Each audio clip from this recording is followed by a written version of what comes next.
President Biden is taking action to curb shootings in the U.S. His measure includes promoting more secure storage for guns and helping law enforcement make the best use of last year's gun control law that helps states set up red flag laws. We've invited an analyst to weigh in on one of the main components of the move. Joining us now is John Lott, the president of the Crime Prevention Research Center and author of Gun Control Myths. It's great to have you on the show today, John. Oh, thanks for having me on. I appreciate it.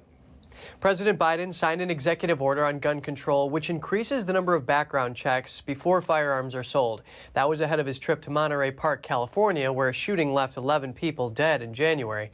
In your expertise, is this the best way to deal with gun violence? I mean, look, California has a much higher rate than the rest of the country in terms of mass public shootings. My own belief is that the problems that they have there are due to the gun control laws that they have that make it very difficult for people to go and protect themselves. Things like these background checks on private transfers of guns or red flag laws are laws that California already has. But in fact, there's no mass public shooting this century that would have been stopped, even if you had such a law federally and had been perfectly enforced. But it's something that they bring up all the time. And I guess I've come to believe that the reason why they're pushing for this isn't to stop these types of attacks, but simply to make it costly and difficult for people to be able to go and obtain guns. And also to make it so that they can complete their National Gun Registry that they have and make it as up-to-date and complete as they can. So, John, what does the data say about these kinds of measures, including background checks and their effectiveness? Well, as I say, it wouldn't have stopped any mass public shooting this century in any state, even if you had such a law. California's had this type of law for years. It wasn't relevant for any of these mass public shootings that they had that occurred within the state. And I don't think it has anything to do with stopping these types of attacks. I think they're pushing it for other reasons.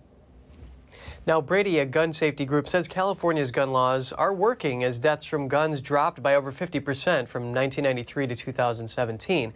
Furthermore, analysts say stricter gun laws in the national level are needed to protect Californians from shootings. What's your reaction to this?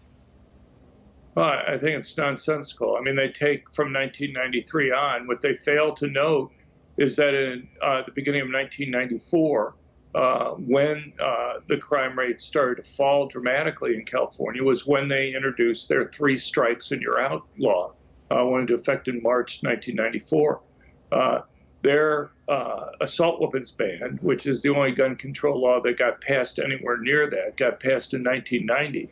And from 1990 through 1993, gun crimes and violent crimes increased in California. They only started to fall after California passed its strict 3 strikes and you're out law that was there. And as they've weakened that, their crime rates have started to go up since then. So, and that's only been a few years ago that they undid parts of that. But look, as opposed to a national law, these guns used in these attacks weren't obtained in other states and brought to California. They were obtained within California. And that's virtually what all these mass public shootings, there's only been a couple cases that I can think of over the last 25 years where the guns were obtained from another state. And one of those involved D.C. But it just doesn't make any sense. I mean, if they can go and show that even a non-trivial share of these mass public shootings involved guns from other states and states that didn't have the types of regulations that they want to have, then, there'd be some argument there, but that's not the case. Well, thank you so much for breaking down this complex issue for us. John Lott, president of the Crime Prevention Research Center. Really great having you on today. Thank you.